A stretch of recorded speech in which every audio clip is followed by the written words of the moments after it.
Alhamdulillahilladzi asra 'abdahu wa nabiyyahu Muhammad sallallahu alaihi wasallam minal masjidil haram ilal masjidil aqsa thumma arrajahu ila sidratil muntaha urujan la yustaqsa. Asyhadu an la ilaha illallah wahdahu la syarika lah wa asyhadu anna sayyidana Muhammadan abduhu wa rasuluh.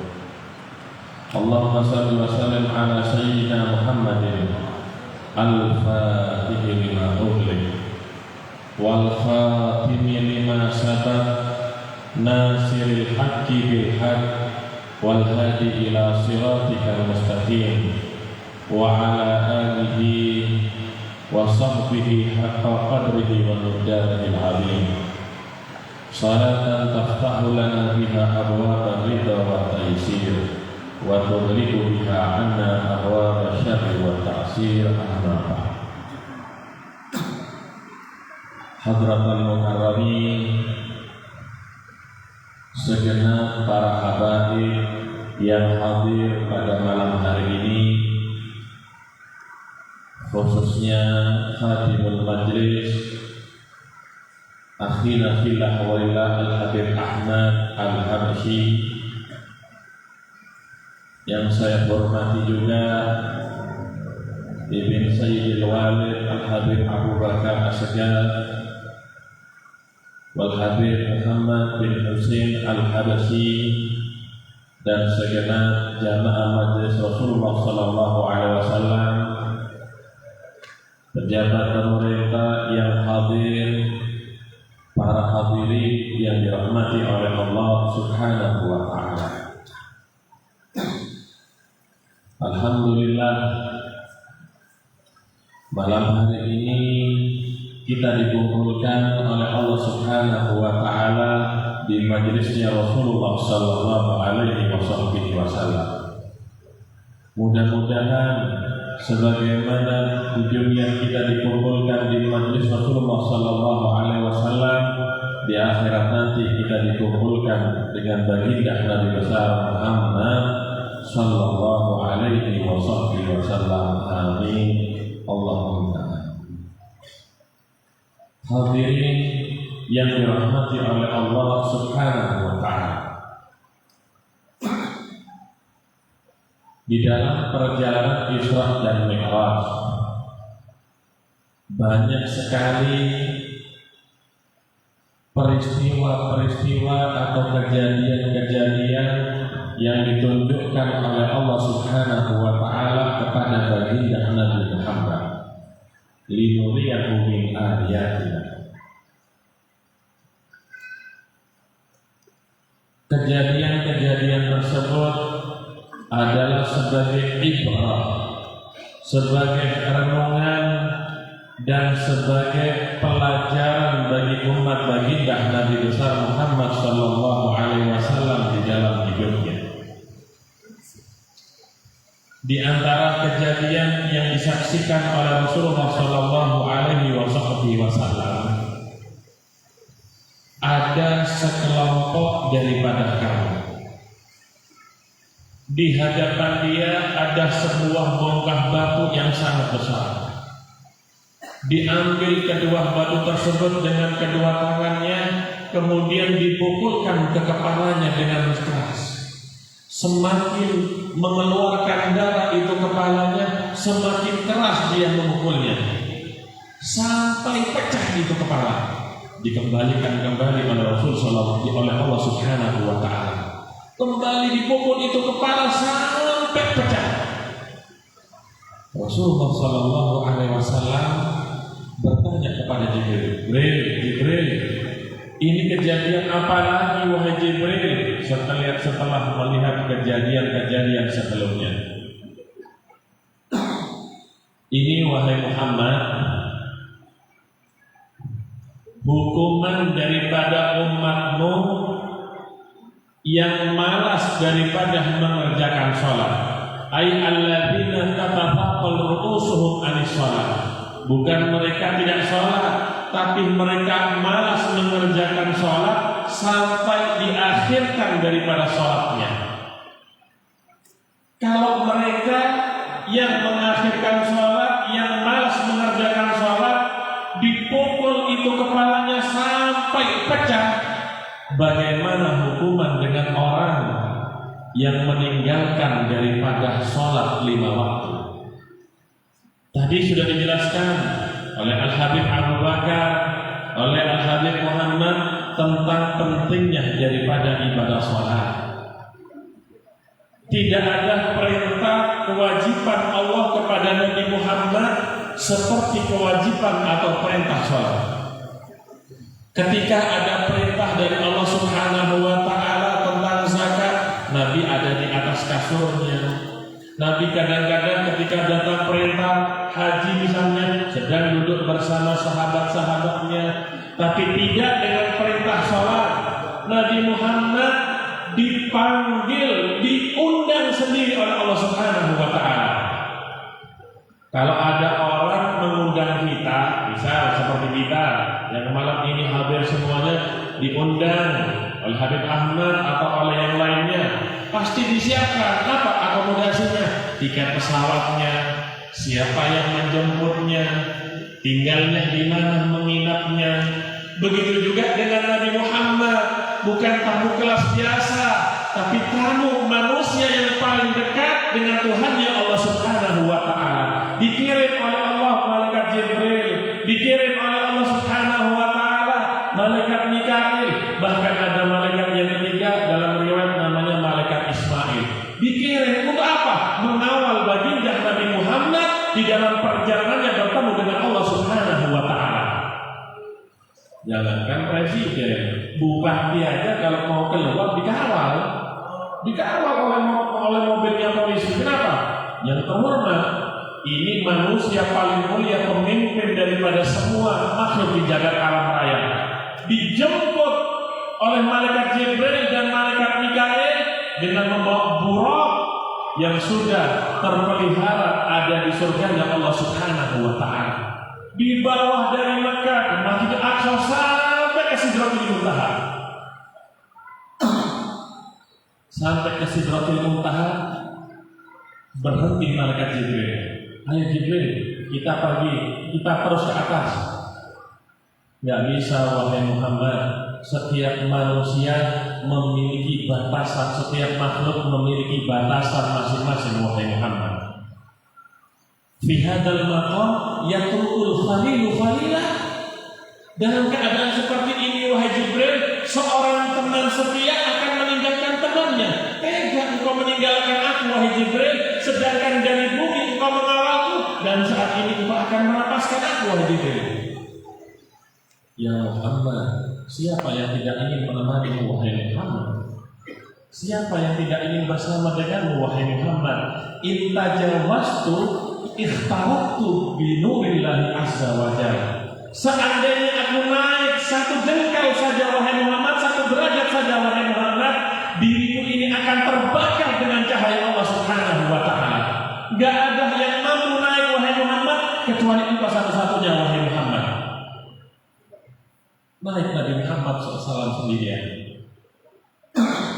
Kabut tebal yang bisa dilewati oleh ulama dengan 500 tahun perjalanan. Ketika Nabi sendiri, ketika seseorang berjalan sendiri di kegelapan malam, yang dirasakan adalah al-wihsyah. Dia merasa ketakutan, dia merasakan yang tidak nyaman. Begitu juga dengan baginda Nabi besar Muhammad Sallallahu Alaihi Wasallam. Ketika Nabi naik sendiri, ada suara persis dan mirip dengan suara Sayyidina Abu Bakar As-Siddiq radhiyallahu anhu. Ya Muhammad, ya Muhammad. Kok suaranya Sayyidina Abu Bakar ini, kata Rasul Sallallahu Alaihi Wasallam. Sebelum Nabi Muhammad SAW menemui suara daripada Sayyidina Abu Bakar, Jibril sempat berkata kepada Nabi Muhammad, "Gif huna, berhenti di sini wahai Muhammad, ada suara. Gif huna, fa inna rabbaka yusalli." Sesungguhnya Tuhanmu sedang sholat. Akhirnya lanjut Nabi Muhammad. Ketika dibuka hijabnya Nabi Muhammad bertemu dengan Allah Subhanahu wa taala, Allah tidak ada di arasy. Allah tidak diliputi oleh tempat, tidak diliputi oleh waktu. Mukhalafatul lil hawadith itu Allah Subhanahu wa taala. Nabi diangkat ke arsy karena tempat yang paling mulia, disitulah dibuka hijabnya. Seandainya dibuka hijabnya di dunia, Allah Subhanahu wa taala Maha mampu. Akhirnya Allah berkata kepada Nabi Muhammad, wahai Muhammad, sebagaimana dalam Uyunul Athar, ketika Musa berbicara denganku, dia merasakan yang engkau rasakan saat ini, wahai Muhammad. Dia merasa gelisah sendiri, sehingga aku buat dia tidak gelisah, wahai Muhammad, dengan mempertanyakan sesuatu yang paling disukai oleh Musa, yaitu tongkatnya, agar dia teralihkan daripada haibatmu yang sangat agung, kata Allah Subhanahu wa taala. Allah bertanya, "Wa ma tilka biyaminika ya Musa?" Sehingga Nabi Musa sedikit tersibukkan dengan menjawab Allah Subhanahu wa taala. Begitu juga dengan engkau, wahai Muhammad. Aku sibukkan engkau dengan orang yang paling engkau cintai, dengan orang yang paling dekat denganmu, wahai Muhammad, yaitu Abu Bakar As-Siddiq radhiyallahu anhu. Dia tadi yang menyerupai Abu Bakar adalah malaikat, wahai Muhammad. Kemudian maksud daripada fa inna rabbaka yusolli, Allah Subhanahu wa taala memuji dirinya, subhani subhani. Ada riwayat subuhun qudusun, subuhun qudusun. Sebelum Nabi jalan sendiri, Jibril sempat berpesan kepada Nabi Muhammad. Nabi bertanya kepada Jibril, ya Jibril, hal laka min hajatin ila rabbik? Apa kamu punya hajat kepada Tuhanmu, wahai Jibril?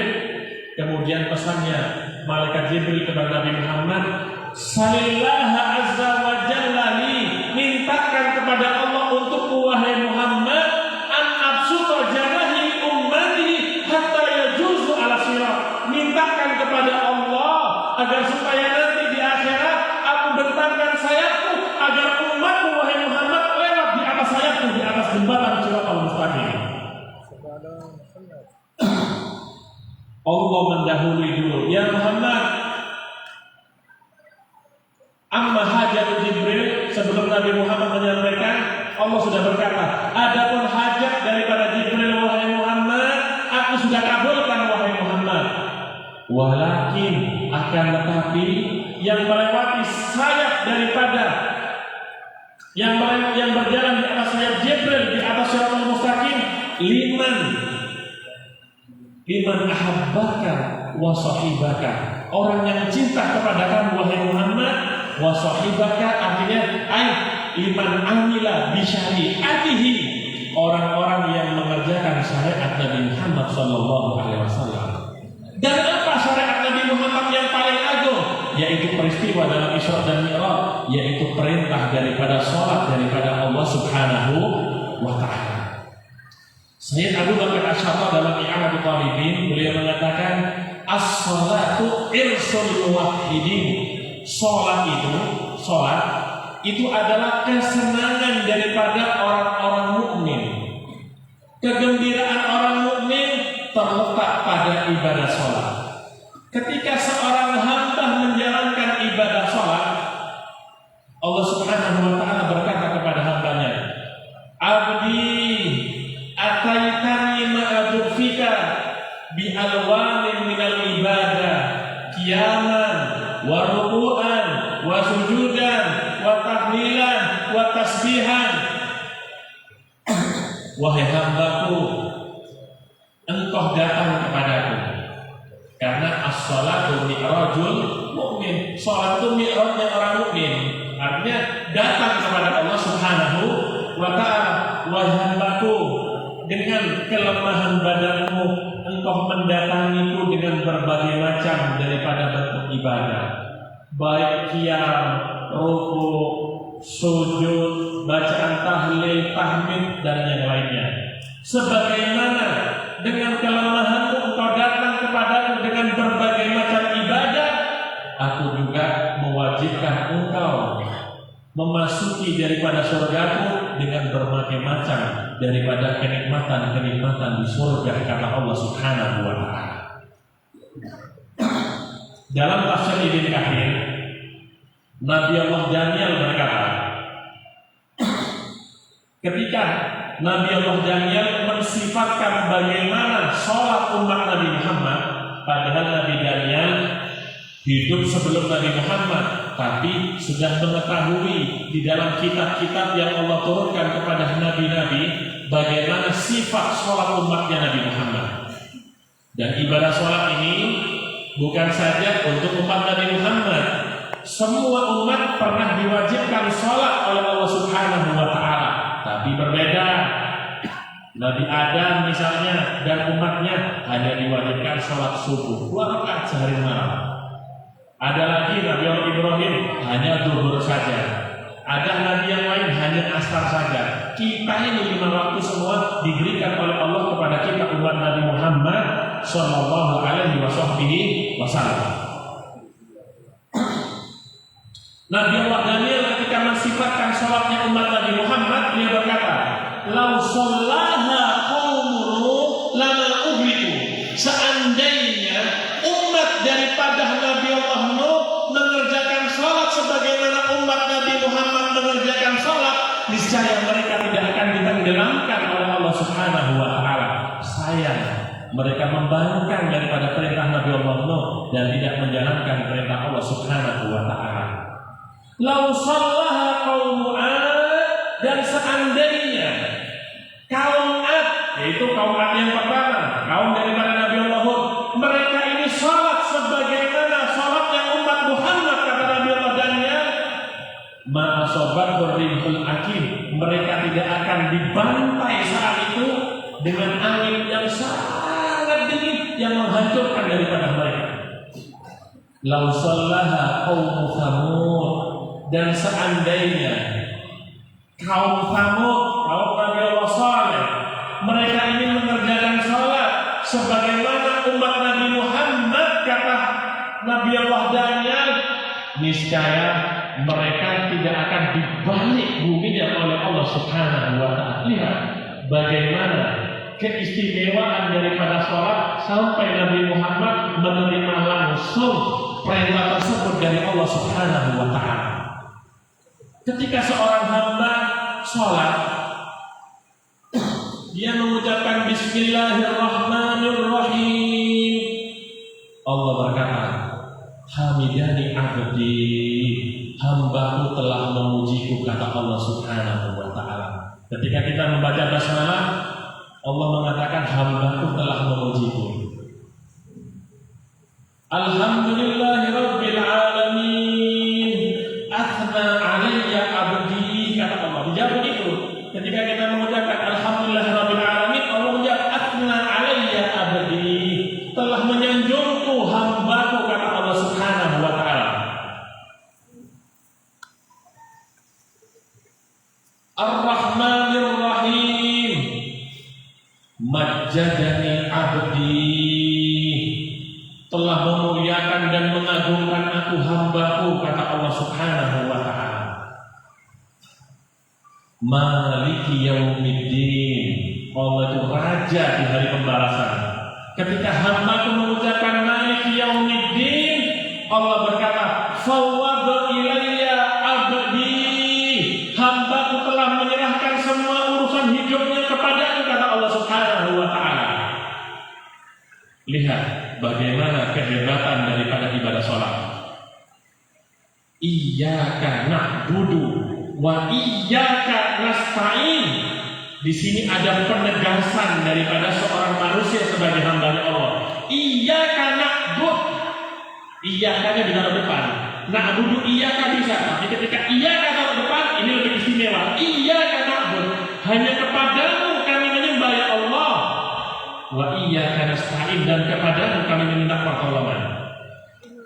Guru kami Al-Habib Taufik bin Abdul Ghani As-Segar, beliau mengatakan, kalau ada seorang anak, dia memiliki ayah jenderal, dia mengagungkan daripada jenderal si bapak tadi, itu masuk akal. Kenapa? Bapaknya jenderal. Sebagaimana seorang hamba mengagungkan daripada Tuhannya karena dia tahu bahwasanya Tuhannya lah yang memberikan nikmat kepadanya dengan mengatakan iyyaka na'budu wa iyyaka nasta'in. Sampai di sini kata Allah, hada baini wa baina 'abdi. Ini antara hambaku, ini antara aku dan hambaku. Karena dalam hadis qasamtu shalah ismen kata Allah, kata Nabi Muhammad dalam diskusi. Aku kata Allah Subhanahu wa taala membagi sholat dua bagian. Separuh bagian sampai iya karena na'budu wa iyyaka nasta'in ini bagi kepada Allah. Karena isinya pujian, doa dan yang setelahnya wali abdi dan untuk hambaku. Ketika hambaku mengucapkan ihdinas siratal mustaqim, siratal ladzina an'amta 'alaihim ghairil maghdubi 'alaihim waladdallin. Maghdub orang Yahudi, waladdallin Nasara. Jadi kita meminta petunjuk kepada Allah jangan seperti jalannya orang Yahudi dan Nasara. Ketika mengucapkan hamba kalimat ini, apa kata Allah Subhanahu wa taala? Wali abdi mas'al, bagi hamba itu mintalah semuanya, aku akan kabulkan kata Allah Subhanahu wa taala dalam hadis. Lihat dahsyatnya daripada ibadah salat kepada Allah Subhanahu wa taala.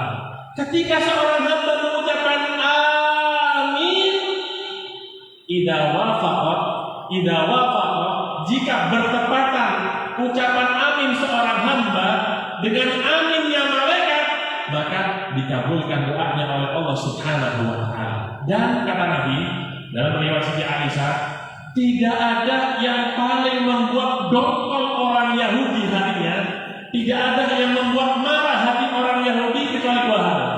Ketika pertama seorang Muslim mengucapkan salam ketika sholat, dan yang kedua ketika mengucapkan amin. Ini kalimat yang paling dibenci oleh orang Yahudi kata Nabi besar Muhammad Sallallahu Alaihi Wasallam.